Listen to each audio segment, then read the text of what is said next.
ऊपर कॉलम ने देखा सारी चीजें। This example shows that geometry was being everything should be closed was being developed and applied everywhere in the world. हमने देखा कल इजिप्ट में हुआ, इंडिया में हुआ, हड़प्पा में हुआ, मोहनजोदड़ो में, हर जगह पे कहीं ना कहीं ज्योमेट्री का इस्तेमाल हुआ। लेकिन what's the problem? Still I am telling you everyone close your books and everything, look at me, listen to me only, okay? But this was happening in an unsystematic manner. ये सारी चीजें कैसे हो रही थी भाई? सब किए जा रहे थे सेम आपकी तरह। अब पढ़े जा रहे हो but there is no purpose behind that. मैं यहाँ पे पढ़ाने आता हूँ तो मेरा पर्पस होता है कि भाई ये चैप्टर इतने दिन में खत्म होना चाहिए, ये सिलेबस इतने दिन में। There is a purpose behind everything. When there is no purpose you will not get the result what you require. तो उन लोगों का भी था कि तो यूज कर रहे थे but there is no purpose to कोई सिस्टम बनाओ, कोई सिस्टमेटिक अरेंजमेंट करो, ऐसी कोई बुक्स लिखो, right? What is an interesting about this development of geometry in the ancient world is that they were passed on from one generation to next generation either orally or through palm leaf message or by other ways। यानी वो एक तो orally ही बताते रहते थे, हम सीखते रहते थे। जैसे हमारे कल्चर है, जैसे सारे फेस्टिवल्स ये सब हमें ओरली पता है कैसे सेलिब्रेट करना, ऐसे पढ़ाई में भी होता है लेकिन हमने कभी पढ़ा नहीं है, ज्यादातर हम उसको ओरली। ओरली में प्रॉब्लम क्या होता है? सपोज मैं आपको कुछ बता रहा हूँ और उस टाइम पे मैं भूल गया और मुझे आपको बताना ही है, तो मैं क्या करूँगा? अपने हिसाब से कुछ भी ट्विस्ट करके बता दूंगा। और वही हमारे देश में होता रहता है कि जो चीज़ ओरिजिनली थी उससे कुछ अलग ही फॉर्म में हमारे सामने आती और बाकी का काम न्यूज़ चैनल वाले करते हैं। खतरनाक है ना? वो बस खाई में गिर गया, उसमें से बाहर निकला, फिर आपको कैसा लग रहा था अंदर? बहुत मजा आ रहा था, गाड़ी अंदर जा रही थी, मैं गिर रहा था, आई एम एंजॉइंग दैट। ऐसे क्वेश्चन भी पूछे जाते हैं। चलो come back. Also we find that in some civilization like Babylon, जो यहाँ जाने वाली है लड़की, geometry remained a very practical oriented discipline. यानी बेबीलोन और ऐसे कंट्रीज में थोड़ा प्रैक्टिकल यूज ज्यादा होता था उसका। As was the case in India and Rome. The geometry developed by Egyptian mainly consist of statement of result. There were no general rules of or procedure. In fact, Babylonians and Egyptians used geometry mostly for the practical purpose and did very little to develop it systematically. वो लोग practically use करते थे लेकिन systematically उसकी कोई branch या कैसी books ऐसा कुछ बनाना उन्होंने नहीं सोचा। The Greeks were the first. कौन थे पहले? जो ग्रीक्स थे ना, they were the first interested in establish the truth of statement they discover using deductive reasoning। यानी ग्रीक्स लोगों ने सोचा कि नहीं यार ये इससे हो रहा है तो क्यों हो रहा है, there must be a question mark behind everything. मैं आपको मैथ्स में बोलता हूँ कि maths always be with logic.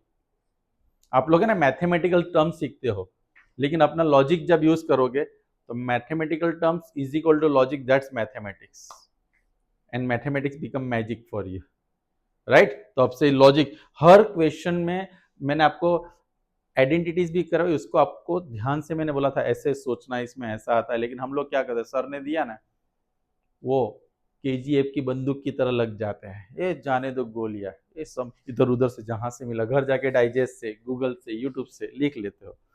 A Greek mathematician, अब ग्रीक मैथमेटिशियन थे, सबने सब बंद रखा है ना, राइट? उसका नाम था थलाइवा नहीं, थेल्स। क्या था? थेल्स इज क्रेडिटेड, थेल्स को क्रेडिट मिली किसके लिए? With giving the first known proof, for giving the first known proof. यानी पहला प्रूफ, यानी पहली बार किसी ने कुछ प्रूफ किया मैथ्स में, ज्योमेट्री में, वो क्या था? किसने प्रूफ किया था? थेल्स ने। एंड वो प्रूफ क्या था पता था? नहीं सर आप ही पढ़ा रहे तो हमें कैसे पता? Proof was the statement that, एक प्रूफ था, स्टेटमेंट था, ये क्या था? स्टेटमेंट। स्टेटमेंट ऐसा था कि जो सर्कल होता है ना वो उसके डायमीटर से दो इक्वल पार्ट में डिवाइड होता है। पहला प्रूफ क्या था ज्योमेट्री का, यानी मैथ्स का पहला proof? The statement was that a circle, क्या? A circle is bisected by. A circle is bisected by its diameter. ये पहला ढूंढा गया स्टेटमेंट था जो उसको प्रूफ किया गया। Circle is bisected by its diameter, यानी डायमीटर तो सबको होता है ना मैथ्स में, सर्कल तो आप पढ़ चुके होंगे, डायमीटर रेडियस ऐसे टर्म्स आपने पढ़। तो डायमीटर क्या करता है, एक्चुअली बाइसेक्ट करता है सर्कल को। बाइसेक्ट करने का मतलब दो इक्वल पार्ट में, गॉट इट, ओके, सो ऐसे भी cut into two equal part, right, वैसा भी स्टेटमेंट आ सकता है। One of the Thales most famous प्यूपिल, अब थेल्स जो था ना उसका फेमस स्टूडेंट कौन था, पाइथागोरस। पाइथागोरस क्या था, थेल्स का एक फेमस स्टूडेंट था। whom you have heard about, जिनके बारे में हमने सुना था, 8th स्टैंडर्ड में आता था, पाइथागोरस ट्रिपलेट, है ना। पता है पाइथागोरस का थ्योरम क्या है, वो हम देख लेते हैं कि भाई राइट एंगल ट्राइंगल जो होता है ना, इसको हाइपोटेनियस कहते हैं, और ये दो साइड्स होती है, इसको हाइट कहेंगे तो इसको क्या कहेंगे। तो पाइथागोरस ने बोला कि जो हाइपोटेनियस का स्क्वायर, हाइट स्क्वायर प्लस, यानी इस दोनों का स्क्वायर करके प्लस करेंगे तो इसका भी स्क्वायर उतना ही होगा। वैसा पाइथागोरस ने, हमने देखा था, किसमें देखा था, इंडिया में भी ऐसा कुछ ढूंढा गया था। किसमें ढूंढा गया था, सुलभसूत्रस के अंदर। किसके अंदर, okay, Pythagoras and his group. अब इसमें क्या था, जो पाइथागोरस था एंड हिज ग्रुप, यानी उसके साथ जो लोग जुड़े थे, Pythagoras and his group discover many geometric properties and develop them. उन्होंने बहुत सारी डिस्कवरी की। किसमें डिस्कवरी की, जियोमेट्री के अंदर। किसके अंदर, यानी उसके ग्रुप ने बहुत सारी। दिस प्रोसेस कंटिन्यू 300 बीसी, और ये प्रोसेस चलती रही 300 बीसी। हमने कल कहां से स्टार्ट किया था, यहाँ, फिर 500, अब कहां पे पहुंचे हम लोग, 300 बीसी पे पहुंच गए, right. At the time Euclid, अब उस टाइम पे एक नई एंट्री होती है, कौन सा क्लीड, Euclid, a teacher of mathematician just like me, teacher of maths, बराबर, मैथ्स टीचर थे, जो कहां रहते थे, अलेक्जेंड्रिया, जो कहां पे है, इजिप्ट में है। अब मेरे बारे में आएगा तो अल्थन गार्डन के बाजू में ऐसे लिखा जाएगा, right, Egypt. No one for work and arrange his famous treatise, यानी यूक्लिड ने खास का क्या काम किया पता है, यूक्लिड की खास बात क्या थी, collected all the known work, यानी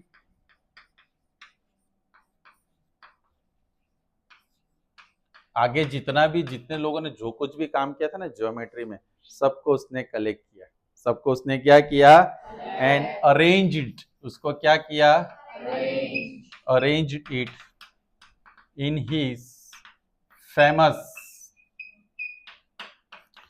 ट्रीटीज।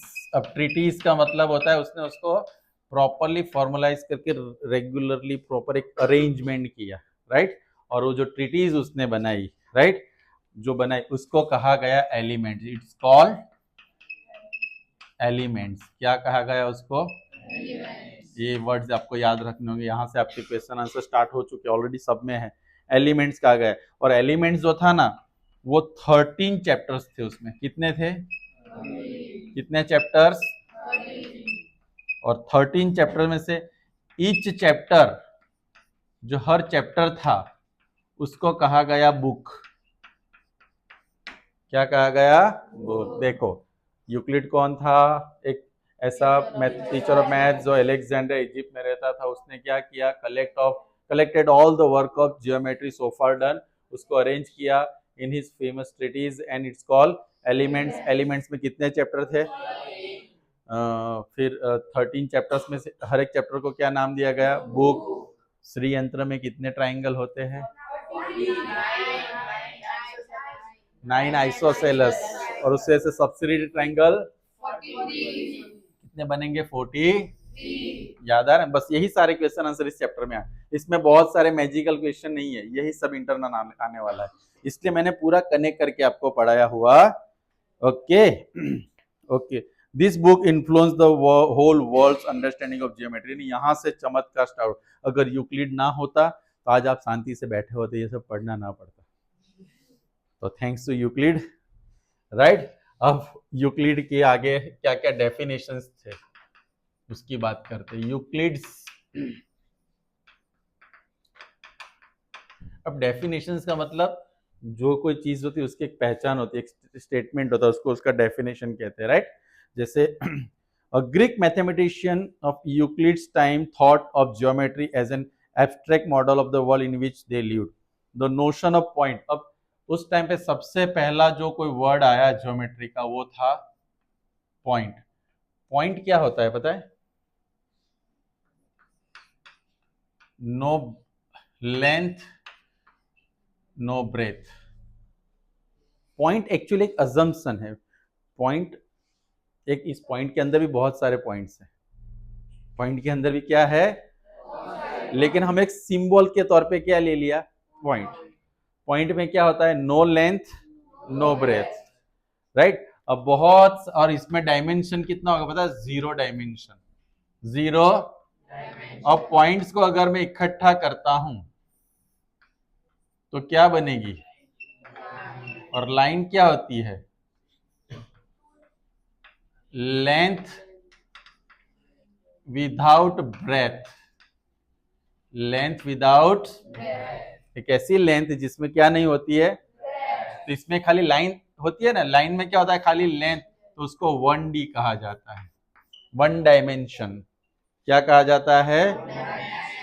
0 डायमेंशन क्यों? अब समझ में आया? उसमें ना लेंथ है ना ब्रेथ।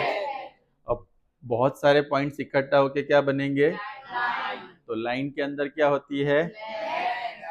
ब्रेथ होती है उसमें, तो खाली लाइन होने की वजह से उसको क्या नाम दिया गया? 1 डायमेंशन।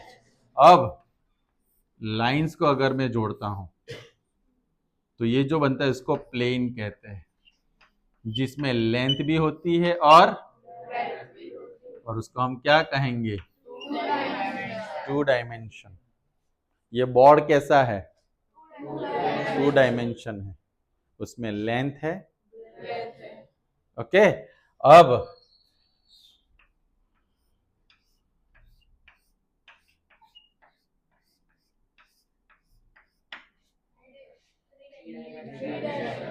इसको क्या कहेंगे? सॉलिड। इसमें लेंथ होती है, ब्रेथ होती है, इसलिए इसको क्या कहते हैं?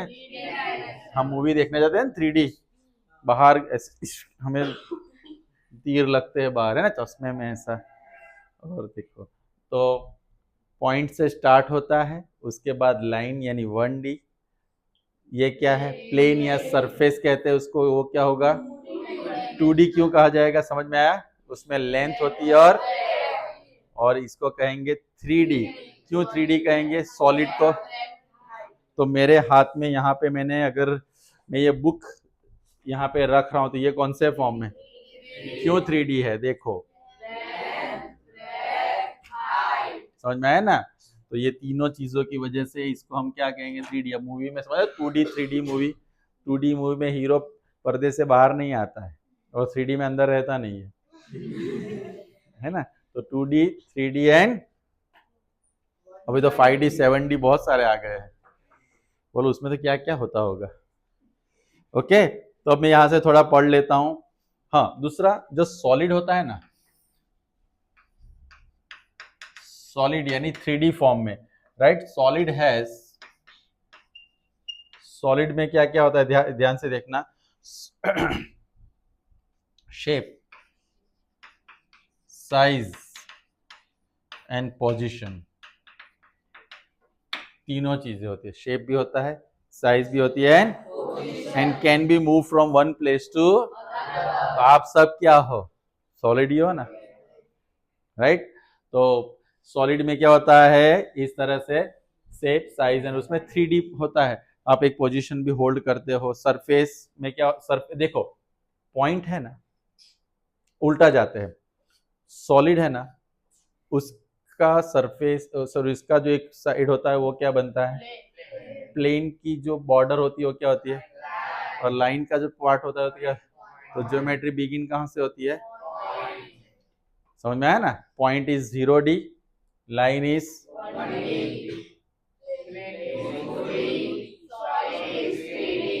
Okay, the lines ends in points, lines कहाँ खत्म होती है, यानी स्टार्टिंग पॉइंट्स भी पॉइंट है और एंडिंग पॉइंट भी क्या है, देखो एंडिंग पॉइंट पे भी पॉइंट है। Consider that 3 steps from solid to points, अभी हमें याद रखना है सॉलिड, उसके बाद क्या आता है सरफेस, सरफेस के बाद क्या आता है लाइंस, लाइंस के बाद क्या आता है, आप लोगों को है ना एग्जाम में क्या दिया जाएगा, 4 पॉइंट को बोलेंगे इसको अरेंज करके लिखो, तुझे तो नींद आ रही है मेरे लाल, ओके चलो। सॉलिड है 3 डायमेंशन, ये सारी चीजें सबको समझ में आ गई, इसमें किसी को कोई डाउट है, क्लियर। अब consider the 3 steps from solid to points, ये दिखा, in each step we loss 1 extension, इसमें से हमने क्या लॉस कर दिया यहाँ आके, इसमें से हमने क्या लॉस कर दिया, ब्रेथ, ब्रेथ से क्या लॉस कर दिया, समझ में, लेंथ से क्या, लेंथ ही लॉस कर दिया, तो हर चीज को हम लॉस करते। He begins to exposition by listing 23 definitions is book 1 of element, जो बुक 1 ऑफ एलिमेंट थी ना, बुक 1 एलिमेंट, उसमें उसने कितने डेफिनेशंस दिए, कितने दिए हैं 23 डेफिनेशंस दिए हैं, कितने 23। तो उसमें सबसे पहली डेफिनेशन कुछ इस तरह से है, पॉइंट किसके बारे में है, point is that which has no part, ये उसकी डेफिनेशन, पॉइंट यानी जिसमें कोई पार्ट, ये नंबर 1। दूसरा, अ लाइन इज, बोलो मैंने बोल दिया उसका तो क्या था, ब्रेथलेस लेंथ, उसने क्या दिया है, line is breathless. Third definition, the ends of lines are point, the ends of lines are, सबको ये समझ में आ रहा है डेफिनेशन, फिर आगे जाके हम सीख, लाइंस का एंड पॉइंट क्या होता है, ओके। फिर फोर्थ वाला आप लोग टेक्स्ट बुक में, a straight line is line which lies evenly with the points on itself, straight line क्या होती है, उस पे है ना सारे पॉइंट्स इवन होते हैं, यानी ऐसे नहीं कि यहाँ पे पॉइंट और यहाँ पे नहीं है, evenly there are many points, point connected makes a line, बहुत सारे पॉइंट्स को कनेक्ट करके हम क्या बनाते हैं, और surface is that which has length and breadth, surface का मतलब जिसमें क्या होती है, length and, edges of surface, edges of surface are, edges of surface are, ये कौन सी थी मेरी 6 7, a plane surface is a surface which lies evenly with the straight lines on itself, यानी कि सरफेस का मतलब क्या होता है, प्लेन सरफेस में स्ट्रेट लाइंस इवनली होती है, राइट, स्ट्रेट लाइन, फिर से एक बार, a plane surface is a surface which lies evenly with the straight line on itself, तो सरफेस में सारी लाइंस जो होती है स्ट्रेट लाइन एक दूसरे पर इस तरह से कनेक्टेड होती है, तो इस तरह से यहाँ पे 7 डेफिनेशन दी गई है, मेन टोटल कितनी बताई थी उसने, तो ये मेरा यहाँ तक की हिस्ट्री देखी हमने, अब इसके बाद हम आगे देखने वाले हैं, पहले आप लोग इतना ध्यान से लिखे, किसी को कुछ भी पूछना हो